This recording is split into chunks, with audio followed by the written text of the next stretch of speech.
comes from the Gospel of Luke, chapter 12, verses 13 through 21. Someone in the crowd said to him, "Teacher, tell my brother to divide the family inheritance with me." But he said to him, "Friend, who sent me to be a judge or arbitrator over you?" And he said to them, "Take care, be on your guard against all kinds of greed, for one's life does not consist in the abundance of possessions." Then he told them a parable. The land of a rich man produced abundantly, and he thought to himself, "What should I do, for I have no place to store my crops?" Then he said, "I will do this. I will pull down my barns and build larger ones, and there I will store all my grain and my goods. And I will say to my soul, 'Soul, you have ample goods laid up for many years. Relax, eat, drink, and be merry.' But God said to him, 'You fool, this very night your life is being demanded of you, and the things you have prepared, whose will they be?' So it is with those who store up treasures for themselves, but are not rich toward God." This is the word of God for the people of God. You know, there are weeks where amazing things happen. And there are weeks that are pretty mundane. And thankfully, the mundane ones sort of keep us level. The amazing ones often heighten the experience, sometimes in a very good way, sometimes in a frustrating way. Now, let me tell you about my week. More specifically, the last couple days. The neat thing about my job, and this has always been the part of my job that I've always stood in awe of, is I get to see people at their best. Usually it's on Sunday morning, we're all dressed up, we're all here, we're on our best behavior, we want to make everybody know that we're good people. And that's good, because we want to be seen at our best, and it's good for other people to see us at our best, because that's one of the ways we inspire people. But in my job, I also get to see people at their worst. This came painfully aware to me in the early days of my pastoral ministry right out of seminary. And I was given a list by my senior pastor of people I need to go see at the hospital. And so I take my list and I go see this person on the list. And I'm walking down the corridor at Lima Memorial Hospital in Lima. And all of a sudden I hear this commotion. I hear this very loud voice. I hear some foul language. And all of a sudden, coming flying out of the door in that room was this plastic tray with medicine on it. And it's just going everywhere. And I look at that and I go, oh my, I hope that's not one of the persons on my list. And it was. Well, the nurse or the aide or whoever it was that brought in the little medicine tray, come running out, and she was practically in tears. And I stop. And I'm going, do I want to go in there? And I walk in there, and it was a man who was dying of cancer. And he was cantankerous and spirited. And I later come to learn that he had done that a couple other times before I walked through the door. And I introduced myself as one of the new pastors on the staff at Grace Church. And he looked me over, and he said to me, I suppose you just saw that little temper tantrum I had. And I said, yeah, I did. He said, these people don't know what they're doing. And for the next 15 minutes, he complained about everything. And I'm sitting there going, this is going to be a bumpy ride. But through the process of getting to know him, I got to know his wife. And his wife was the sweetest soul in the world. Gentle, quiet, very life-affirming. And I could never figure out how the two got together. And so in many ways, as I dealt with that at the age of 27, when we all think we know everything, and we come to realize very early in ministry you don't know hardly anything at all, that I saw him at his worst. And through his wife, I began to see him at his best. And that is an incredible, incredible place to be when you witness life. Well, this week, it began on a Monday evening. I had to run into the drugstore and get my medicine renewed, and I'd forgotten about it, and I was running out of time, so I hurried, and I hopped in my car, and as I'm driving down the road, I look out the side, and there is this remnants of a spider web, and the spider holding on for dear life. It turns out that I had a spider living in my side vision mirror. Didn't know that. But as I'm driving along, he's sitting there holding on, flapping in the wind. And then when I stopped, he tried to pull himself back to the mirror. And I had to start again, and there he is, flapping in the wind. And I finally get to the drugstore. And I thought he would have blown away. And he didn't. He managed to crawl back and find his way back to his home, where he was safe. So keep that in mind. Yesterday, I had the high honor, and I think it is an honor when I get invited to celebrate a funeral, to celebrate the life of Mary Young. And I did not know her family. And we gathered together on Tuesday, I believe it was, and we sat in her son's kitchen, and we chatted for an hour or so and had a delightful conversation, and got to know this family, and they're really, really sweet people. And I didn't get to know Mary too well because she was, when I came here, she was pretty sick, and the last 3 years of her life was a real struggle for her. And everybody said it was too bad you didn't get to know her before the Alzheimer's took the better of her. And I heard all the wonderful stories. She was a very competitive soul. Somebody told me this week, I can't remember who it was, came to my office and told me that she used to sit by Mary when she worshiped here. Mary had moved here from Bowling Green, where she was very active at First United Methodist Church. And this person was telling me that every time, every Sunday, after the choir came in and sat down, Mary would count the members of the choir. And then she'd lean over and say, well, back at First Church in Bowling Green, they had 45 members of the choir. I only count 30 this week. And what a delightful soul she was. And she left very strict instructions for me about hymns, about having Vicky sing, and what to say. So it was a very easy funeral for me to put together. She told me what to do, and I did it. And to see people deal with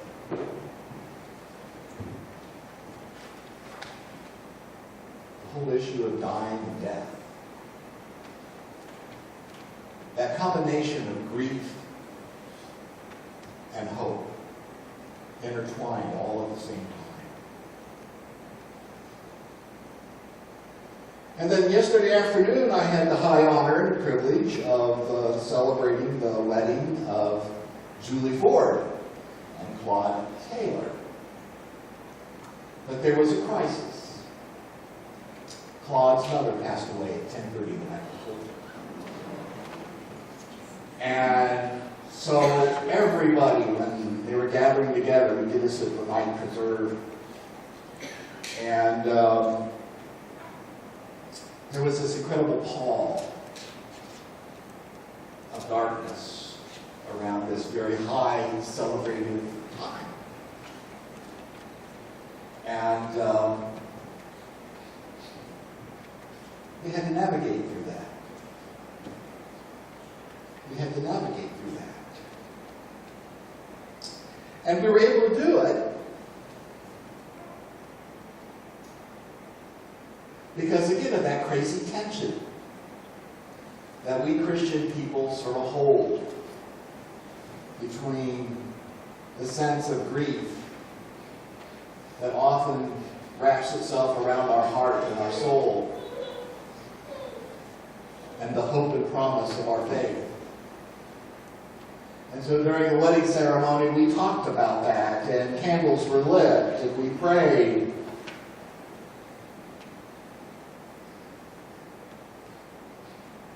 And we were able, because of the spirit of everyone involved, to grieve and celebrate at the same time.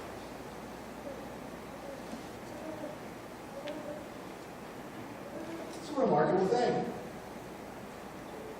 to watch people at their best and at their worst, and sometimes all at the same time. On Tuesday morning, I go out to my car, and that spider had woven this incredible web. It was gorgeous. It was intricate.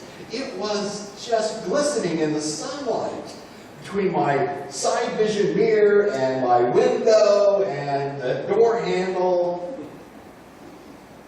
And it caught something. Fly or something. I wasn't going to sit there and look that close at it. And I looked at that. And I had to get in the car and come to work. So I opened up the car door. And the web just all collapsed. The spider peeked around the mirror. Probably gave me his version of the bird.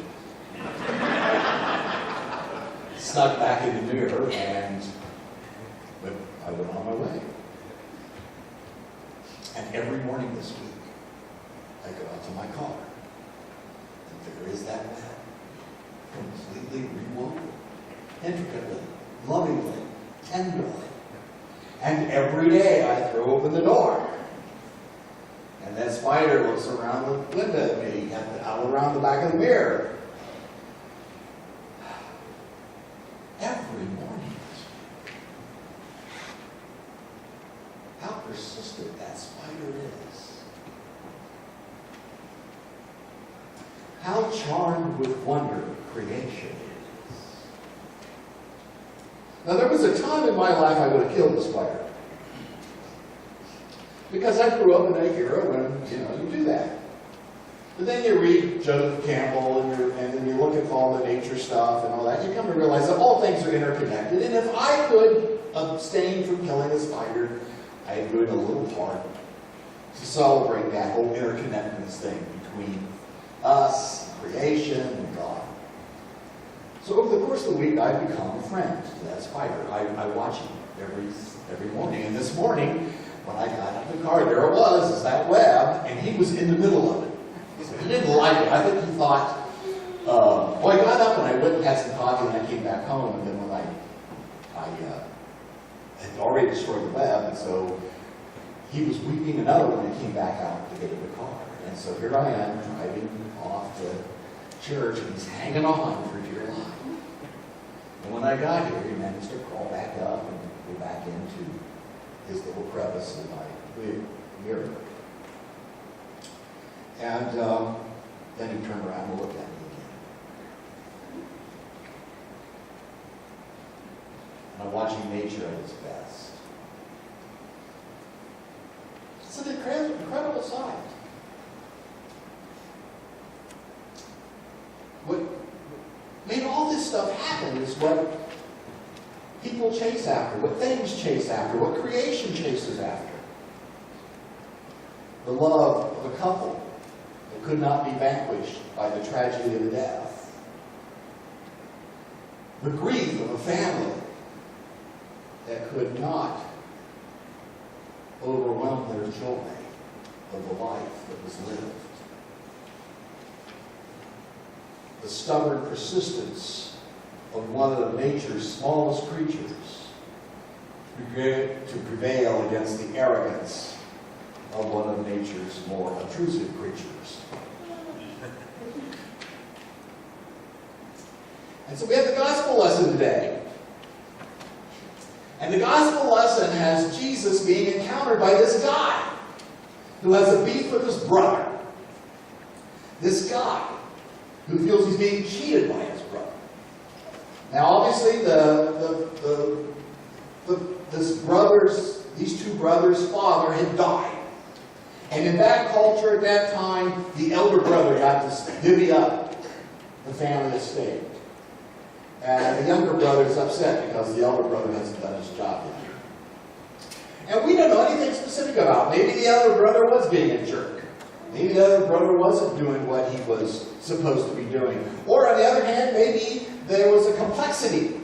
Because we all know that when people die, there's often a complexity of dealing with the estate. Maybe it was just taking time. And the younger brother was being impatient. We don't know. All we do know is this, that when Jesus hears this person's complaint, he sees something in the younger brother that is troubling to him. And so he tells this parable.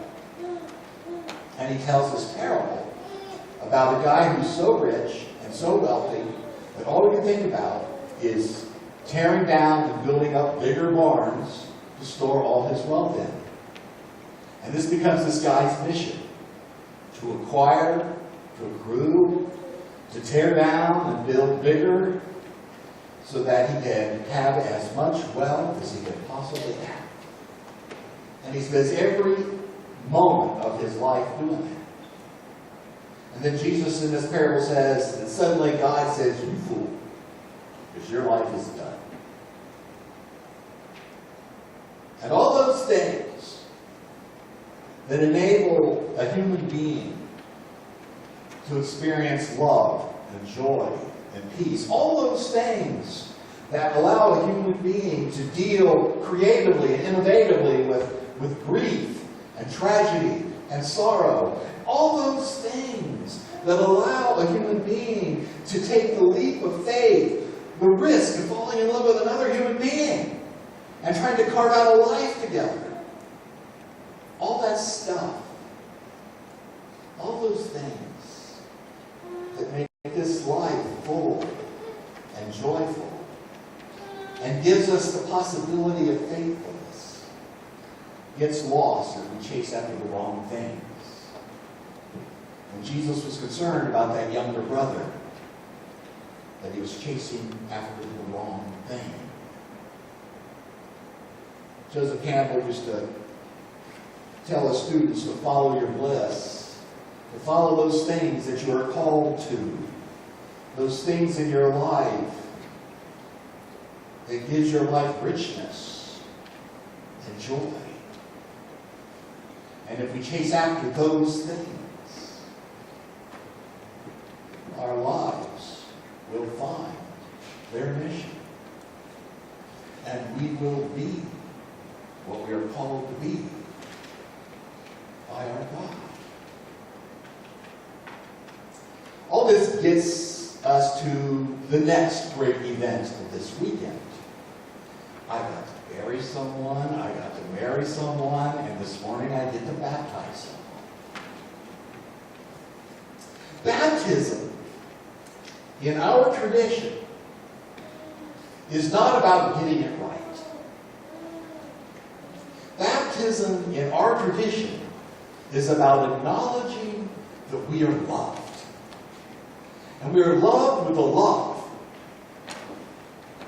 that will never fail us.